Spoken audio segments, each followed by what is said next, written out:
जय श्री गणेश दोस्तों। हमारी आज की कहानी है माँ की ममता। अब शुरू करते हैं कहानी। नवीन और निधि विवाहित पति पत्नी थे। उनकी शादी को 2 वर्ष बीत चुके थे, परंतु आर्थिक तंगी की वजह से अभी माता पिता नहीं बनना चाहते थे। नवीन एक मल्टीनेशनल कंपनी में चपरासी था। बड़े शहर में पति पत्नी का जीवन यापन भी मुश्किल से हो रहा था, फिर भी निधि बिना शिकायत के पति संग खुश थी। एक दिन नवीन के दफ्तर में स्थापना दिवस की शानदार पार्टी होने वाली थी। उस कंपनी के संस्थापक पत्नी समेत इंग्लैंड से आए थे। उस दिन दफ्तर के सभी कर्मचारियों को परिवार समेत बुलाया गया था। नवीन भी उस पार्टी में अपनी पत्नी निधि के साथ गया था। कंपनी के संस्थापक मिस्टर जॉन पार्टी शुरू होने से पहले एक एक कर सभी कर्मचारियों से मिल रहे थे। मिस्टर जॉन निधि की सादगी और खूबसूरती देखकर काफी प्रभावित हुए। नवीन ने परिचय कराते हुए कहा, सर, यह मेरी पत्नी निधि है। मिस्टर जॉन ने प्रशंसा भरे शब्दों में कहा, नवीन, तुम्हारी पत्नी बहुत सुंदर है। सभी कर्मचारियों से परिचय करने के बाद पार्टी शुरू हो गई। पार्टी देर रात तक चलती रही। मिस्टर जॉन की पत्नी एना भी खुलकर सभी के साथ पार्टी का आनंद ले रही थी। पार्टी खत्म होने के पश्चात सभी खाना खाकर अपने घरों को लौट गए। अगले दिन जैसे ही नवीन दफ्तर में आया, वैसे ही उसे मैनेजर ने अपने केबिन में बुलाया। नवीन डरकर मन ही मन सोचने लगा कि कल कहीं मुझसे कोई भूल तो नहीं हो गई। मैनेजर के केबिन में पहुंचने पर नवीन मैनेजर सुनील और जॉन दंपति को देखकर नमस्ते करता है। मैनेजर सुनील उसे सामने पड़ी कुर्सी पर बैठने को कहता है। नवीन हिचकिचाते हुए कुर्सी पर बैठ जाता है। तत्पश्चात मैनेजर सुनील कहता है, नवीन, तुमसे एक बहुत जरूरी बात कहने जा रहा हूँ। तुम सोच विचार कर धैर्यपूर्वक जवाब देना। हमारे बॉस मिस्टर जॉन दंपति को कोई संतान नहीं है। वह तुम्हारी पत्नी को अपने बच्चों के लिए सरोगेट मदर बनाना चाहते हैं। के एवज में तुम्हें ऑफिस में तरक्की और तुम्हारी मनचाही रकम देना चाहते हैं। इसके अलावे तुम और कुछ मांग सकते हो। मैनेजर सुनील की बात सुनकर नवीन अचानक से हड़बड़ा उठा। उसने कहा, सर, मेरी पत्नी निधि इस बात के लिए कभी भी तैयार नहीं होगी। मैनेजर सुनील, नवीन, पत्नी को मनाना तुम्हारा काम है। अभी किस्मत तुम्हारे दरवाजे पर दस्तक दे रही है। बार बार जिंदगी में ऐसे अवसर नहीं आते हैं। 2-4 दिनों में सोच समझकर जवाब देना। मैनेजर सुनील के मन लुभावन प्रस्ताव को सुनकर नवीन के मन में खलबली उठने लगी। उसे यह सौदा मुनाफे का लग रहा था, परंतु पत्नी को कैसे मनाएगा यह उसकी समझ में नहीं आ रहा था। घर आने पर काफी मंथन के बाद रात में सोते समय निधि को बाहों में भरकर उसने जॉन दंपति का प्रस्ताव कह सुनाया। ऐसे अप्रत्याशित प्रस्ताव सुनकर निधि एकाएक पति की बाहों से छिटक कर उछल पड़ी, मानो सैकड़ों बिच्छुओं ने उसे डंक मार दिए हो। निधि ने रोज भरी आवाज में पूछा, नवीन, तुमने ऐसा कैसे सोच लिया कि पराये मर्द के बीच को मैं 9 महीने तक अपने गर्भ में ढोंगी? अभी मैंने अपने पहले बच्चे को भी जन्म नहीं दिया है और कहा मैं दूसरे के बच्चे को अपनी कोख में पालूंगी। नवीन, निधि, थोड़ा धैर्य पूर्वक सोचो कि एक बच्चे के एवज में हमें इतना कुछ मिलेगा जिसकी हम जिंदगी भर कल्पना नहीं कर सकते। निधि, मुझे कुछ नहीं चाहिए। मैं ऐसे घृणित काम नहीं करूंगी। मैं भी मूर्ख नहीं, पढ़ी लिखी हूँ, सब समझती हूँ। नवीन, हम पढ़ लिख कर आधुनिक बनने का ढोंग करते हैं, नए जमाने की हर चीज अपना लेते हैं, परंतु हमारी मानसिकता वहीं रह जाती है। तुम्हें बॉस के साथ हम बिस्तर नहीं होना है, केवल कोख किराए पर देनी है। आजकल सरोगेसी गैर कानूनी नहीं है। निधि, कुछ भी कहो, मुझे यह प्रस्ताव मंजूर नहीं है। मैं दूसरे के बच्चे को अपनी कोख से जन्म नहीं दूंगी। नवीन फिर समझाते हुए कहता है, निधि, एक माँ की ममता अपने पराये का भेद किए बिना सब पर बरसती है। मातृत्व एक ऐसी भावना है जो केवल कोख से ही नहीं, हृदय से भी फूटती है। मातृत्व वरदान, एहसास, परोपकार भावना पूर्णत्व के सारे रंगों में रंगी होती है। तुम एक निसंतान दंपति को संतान देकर उन्हें मातृत्व रस से अल्पावित करोगी। यह पुण्य का ही काम होगा। नवीन की बातें सुनकर निधि के चेहरे पर घबराहट दिख रही थी। उसकी यह घबराहट बिल्कुल अलग प्रकार की थी। अपनी कोख में किसी और के बीच के रोपे जाने की थी। अपनी कोख की जमी पर उसे पल्लवित पुष्पित कर किसी और को सौंपे जाने का डर था। एक सप्ताह तक नवीन तरह तरह की लुभावनी तस्वीरें दिखाकर निधि को सरोगेट मदर बनने के लिए दबाव बनाता रहा।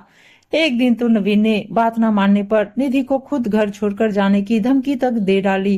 फिर भी निधि ने हथियार न डालते हुए कहा, नवीन, मैं इतनी महान नहीं हूँ कि पराये बच्चे को 9 महीने तक अपनी कोख में रख सकूंगी। इस बात से मुझे मातृत्व का कोई एहसास नहीं होगा। मातृत्व के इसी एहसास के बल पर नारी कठिनतम प्रसव पीड़ा को भी हंसते हंसते झेल लेती है। नवीन झल्लाते हुए कहता है, निधि, बेकार छोटी सी बात को बतंगर बना रही हो। तुम्हारी सोच बिल्कुल दकियानुसी है। कुछ पाने के लिए कुछ खोना ही पड़ता है। तुम्हारे थोड़े से त्याग से हमें बेहतर भविष्य मिल सकता है। नवीन अपनी पत्नी की मन स्थिति को अच्छी तरह समझता था। उसने सोचा कि कुछ दिनों की बात है। अगर निधि बॉस के बच्चे को जन्म देने को राजी हो जाती है तो बच्चे के जन्म के बाद निधि को घुमाने के लिए अच्छी जगह ले जाऊंगा। मेरे प्यार से वह धीरे धीरे सब कुछ भूल ही जाएगी।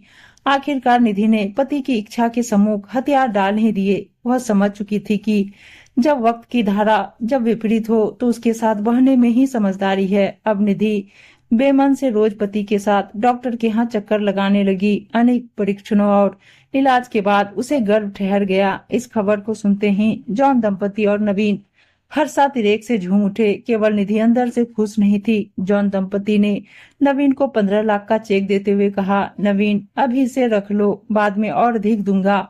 वैसे तो मैं फिर 7वें महीने में इंग्लैंड से आ जाऊंगा। निधि के इलाज और खान पान में कोई कंजूसी मत करना। नवीन हाथ जोड़कर जॉन दंपति की बातों के समर्थन में सिर हिलाता रहा। मैनेजर सुनील ने भी सारी जिम्मेदारी लेते हुए जॉन दंपति को जाने से पहले पूरी तरह आश्वस्त कर दिया। नवीन निधि को लेकर हर महीने डॉक्टर के यहाँ जाता, उसके लिए अच्छे से अच्छा पौष्टिक भोजन का प्रबंध करता। डॉक्टर ने बताते हुए कहा, गर्भस्थ शिशु का विकास अच्छी तरह हो रहा है। डॉक्टर की बातों से नवीन काफी खुश था, परंतु निधि के आंतरिक मन में कोई उल्लास नहीं था। नवीन हमेशा निधि को खुश रखने की कोशिश करता, परंतु एक नारी के एहसासों को भला पुरुष कहाँ समझ पाते हैं। निधि के मन में हमेशा पराये पुरुष के बीज को अपने अंदर पड़ने का एहसास अपराध बोध से ग्रसित कर देता। जिंदगी में पहली बार मां बनने जैसा रोमांच या उत्साह उसके मन के समंदर में हिलोरे नहीं लेता। जब रिश्तेदार पड़ोसी उसे मां बनने की बधाई देते तो वह किसी से कुछ न बताकर ऊपरी तौर पर मुस्कुराते हुए बधाई स्वीकार कर लेती, परंतु उसे एहसास होता कि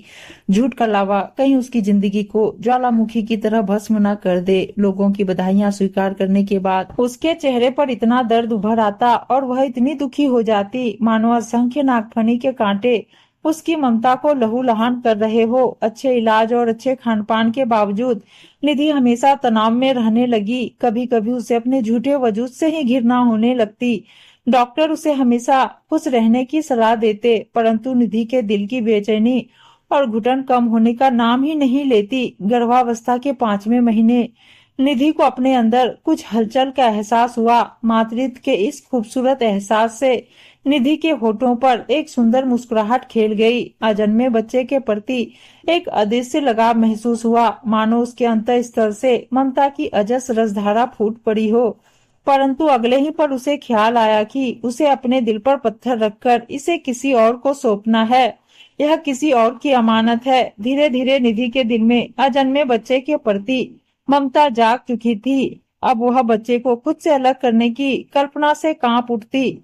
7 महीने पूरे होते होते गर्भस्थ शिशु की खुशबू उसकी आत्मा में रच बस चुकी थी। समय पंख लगाकर तीव्र गति से उड़ रहा था, परंतु भावी समय के गर्भ में क्या छिपा है कोई नहीं बता सकता।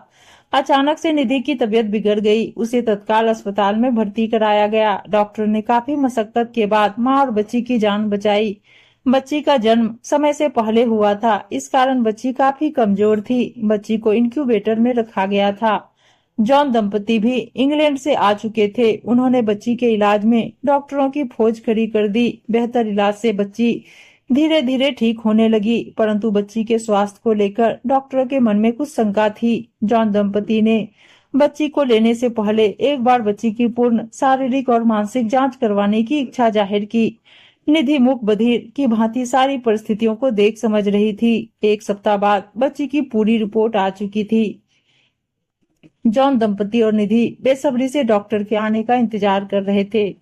कुछ देर बाद आने पर रिपोर्ट देखते हुए डॉक्टर ने कहा, बच्ची की शारीरिक रिपोर्ट तो बिल्कुल नॉर्मल है, परंतु मानसिक रिपोर्ट नॉर्मल नहीं है। कहना मुश्किल है कि बच्ची मानसिक रूप से कभी नॉर्मल हो सकेगी या नहीं। डॉक्टर की बातें सुनकर जॉन दंपति तत्क्षण डॉक्टर के साथ बाहर निकल गए। निधि ने डॉक्टर की बातें सुन ली थी। जॉन दंपति की बेरुखी उससे छिपी नहीं थी। एक माँ का दिल बेबसी से भीतर भीतर तड़प उठा।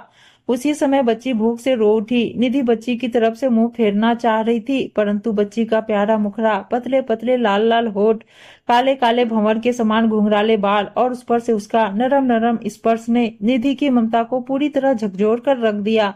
उसे एहसास हुआ कि इस बच्ची ने उसके गर्भ से जन्म लिया है, यह उसके शरीर का अभिन्न हिस्सा है।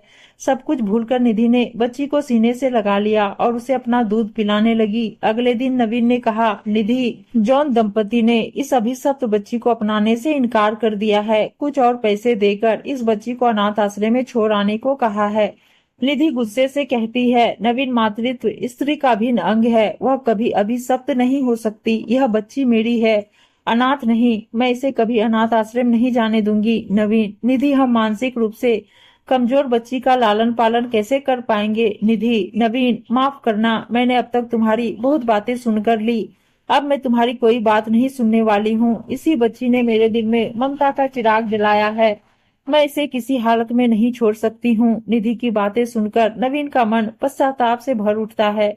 वह सोचता है, सचमुच माँ की ममता वह मजबूत पेड़ है जो जिंदगी के आंधी तूफान, यहाँ तक कि बवंडर को भी सहजता से झेल लेता है। मैंने तो जन्म से पहले ही बच्ची का सौदा कर लिया था। उसी के दंड स्वरूप मुझे यह फल मिला है। नवीन कुछ पलों तक पत्नी की ओर देखता है, फिर वह बच्ची को उठाकर सीने से लगाकर प्यार करने लगता है।